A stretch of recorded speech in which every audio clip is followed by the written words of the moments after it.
আসসালামু আলাইকুম ওয়া রাহমাতুল্লাহি ওয়া বারাকাতুহু। সম্মানিত সুধীবৃন্দ, পবিত্র কোরআনে কারীমে 33টি এমন ফজিলতমণ্ডিত আমলযোগ্য আয়াত রয়েছে।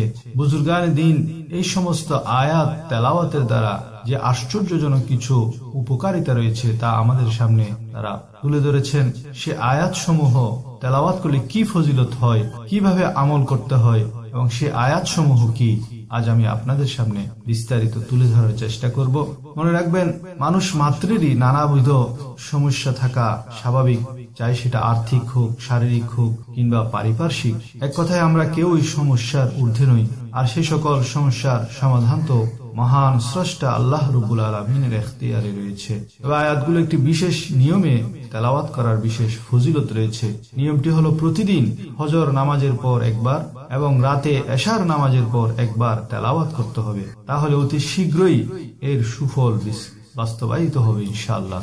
আয়াতগুলো গণনা করলে সর্বমোট 32টি আয়াত হয়। তবে বিসমিল্লাহির রহমানির রহিম সহ মোট 33টি আয়াত হয়। স্মরণ রাখবেন, আয়াতগুলো তেলাওয়াত করার পর একবার সূরা ফাতিহা, একবার সূরা কাফিরুন, একবার সূরা ফালাক, একবার সূরা নাস আমল করলে আমলের ফল আরো অতি শীঘ্রই বাস্তবায়িত হবে ইনশাআল্লাহ। প্রথমে আমরা এই আয়াতগুলোর আমল করলে 13টি উপকারিতা জানবো, এরপর আয়াতগুলো আমরা শুনবো ইনশাআল্লাহ। 13টি উপকারিতার মধ্যে একটি হলো, এই 33 আয়াত যদি কেউ হৃদয় অনুভূতি সহ ভক্তির সাথে পাঠ করে অতঃপর আল্লাহর কাছে দোয়া করে, তবে তার সকল নেক মকসুদ আল্লাহ পূরণ করে দিবেন। দ্বিতীয়ত হলো, আয়াতগুলো রাতের বেলা নিদ্রা যাওয়ার প্রাক্কালে আমল করে নিদ্রা গেলে চোর ডাকাতের উপদ্রব থেকে সে নিজে ও তার মালামাল ইনশাআল্লাহ সম্পূর্ণ নিরাপদ থাকবে। এখানে সবচেয়ে সহিহ হাদিসের মাধ্যমে জানা যায় যে আয়াতুল কুরসি পাঠ করলে চোর ডাকাতে, এই 33 আয়াতের মধ্যে আয়াতুল কুরসিও রয়েছে। তো বুজুর্গান ইকরাম এই সমস্ত কোরআন হাদিস থেকে নির্যাস বের করে আমাদের জন্য এই 33টি বিশেষ বিশেষ আয়াত একসঙ্গে প্রকাশ করেছেন, যাতে আমরা এর থেকে উপকারিতা হাসিল করতে পারি। তৃতীয়ত হলো, এই 33 আয়াতের আমলের ফলে আল্লাহর মেহেরবানিতে ওই আমলকারীর সন্তান সন্ততি সব ধরনের বালা মুসিবত বিপদ আপদ, জিনপরির আসর, জাদুটনার অনিষ্ট থেকে নিরাপদে থাকবে। চতুর্থত, সে মানসিকভাবে তৃপ্তি লাভ করবে, তার মানসিক শান্তি সবসময় বজায় থাকবে। পঞ্চমত, অভাবী ব্যক্তি খালেস হৃদয়ে ও খালেস নিয়তে যদি আয়াতগুলো তেলাওয়াত করে তবে সে অভাবনীয় রূপে অতি অল্প সময়ে মালদার হবে ইনশাআল্লাহ। ষষ্ঠত, আয়াতগুলো তেলাওয়াত করলে ওই ব্যক্তি আল্লাহর রহমতের ছায়ায় অতি শান্তিতে কাল যাপন করবে। সপ্তমত, অভাব অনটন ও দুশ্চিন্তা তার ধারে কাছেও ঘেঁষতে পারবে না। অষ্টমত, ব্যবসা বাণিজ্যে তার প্রভূত উন্নতি সাধিত হবে। নবমত, মানুষ তাকে অতিশয় সম্মানের দৃষ্টিতে দেখবে। দশম হলো, সর্বদা সে আল্লাহর রহমতের ছায়ায় থাকার কারণে শত্রুর অনিষ্ট থেকে নিরাপদে থাকবে। 11তম, রোগে কাতর ব্যক্তি যদি এই আয়াতসমূহ তেলাওয়াত করতে সক্ষম হয় তাহলে অচিরেই সে রোগ মুক্ত হবে ইনশাআল্লাহ। 12তম, ধনী হওয়ার ব্যাপারে আয়াতগুলোর আমল আশ্চর্য ফল দান করে। 13তম, ঘরে জিন পরীর দৃষ্টি থাকলে আয়াতগুলো লিখে রাখলে আল্লাহ চাহে তো ঘরে জিনের কুদৃষ্টি থেকে ঘরবাসীরা মুক্ত থাকবে। আসুন এবার আমরা এই 33 আয়াতগুলো শুনে নিই। আউযু বিল্লাহি মিনাশ শাইতানির রাজীম। বিসমিল্লাহির রহমানির রহিম। আলিফ লাম মিম।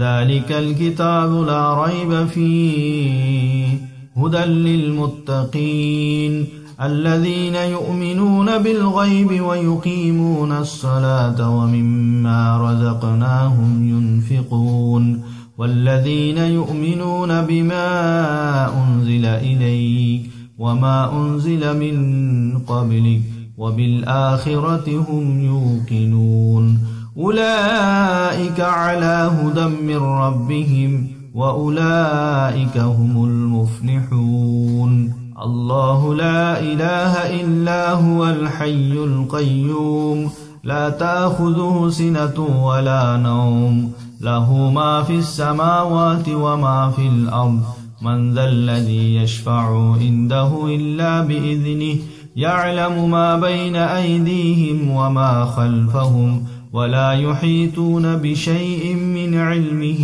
إلا بما شاء وسع كرسيه السماوات والأرض ولا يعوده حفظهما وهو العلي العظيم. لا إكراه في الدين قد تبين الرشد من الغي فمن يكفر بالطاغوت ويؤمن بالله فقد استمسك بالعروة الأثقى لا انفسام لها والله سميع عليم. الله ولي الذين آمنوا يخرجهم من الظلمات إلى النور والذين كفروا أولياؤهم الطاغوت يخرجونهم من النور إلى الظلمات أولئك أصحاب النار هم فيها خالدون. قل ادعوا الله أو ادعوا الرحمن أيما تدعوا فله الأسماء الحسنى ولا تجهر بصلاتك ولا تخافت بها وابتغي بين ذلك سبيلا. وقل الحمد لله الذي لم يتخذ ولدا ولم يكن له شريك في الملك ولم يكن له ولي من الذل وكبره تكبيرا. والصفات صفا فالزاجرات زجرا فالتاليات ذكرا. إن إلهكم لواحد رب السماوات والأرض وما بينهما ورب المشارق. إنا زينا السماء الدنيا بزينة الكواكب وحفظا من كل شيطان مارد. لا يسمعون إلى الملاء الأعلى ويقذفون من كل جانب دحورا ولهم عذاب واسب. لمن خطف الخطفة فأتبعه شهاب ثاقب. فاستفتهم أهم أشد خلقا أم من خلقنا إنا خلقناهم من طين لازب. يا معشر الجن والإنس إن استطعتم أن تنفذوا من أقطار السماوات والأرض فانفذوا لا تنفذون إلا بسلطان. فبأي آلاء ربكما تكذبان. يرسل عليكما شواظ من نار ونحاس فلا تنتصران. لو أنزلنا هذا القرآن على جبل لرأيته خاشعا متصدعا من خشية الله. وتلك الأمثال نضربها للناس لعلهم يتفكرون. هو الله الذي لا إله إلا هو عالم الغيب والشهادة هو الرحمن الرحيم. هو الله الذي لا إله إلا هو الملك القدوس السلام المؤمن المهيمن العزيز الجبار المتكبر سبحان الله عما يشركون. هو الله الخالق البارئ المصور له الأسماء الحسنى يسبح له ما في السماوات والأرض وهو العزيز الحكيم.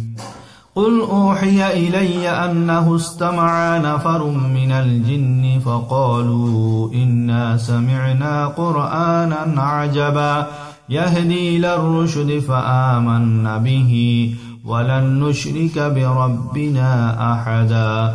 وأنه تعالى جد ربنا ما اتخذ صاحبة ولا ولدا وأنه كان يقول سفيهنا على الله شططا. صدق الله مولانا العظيم.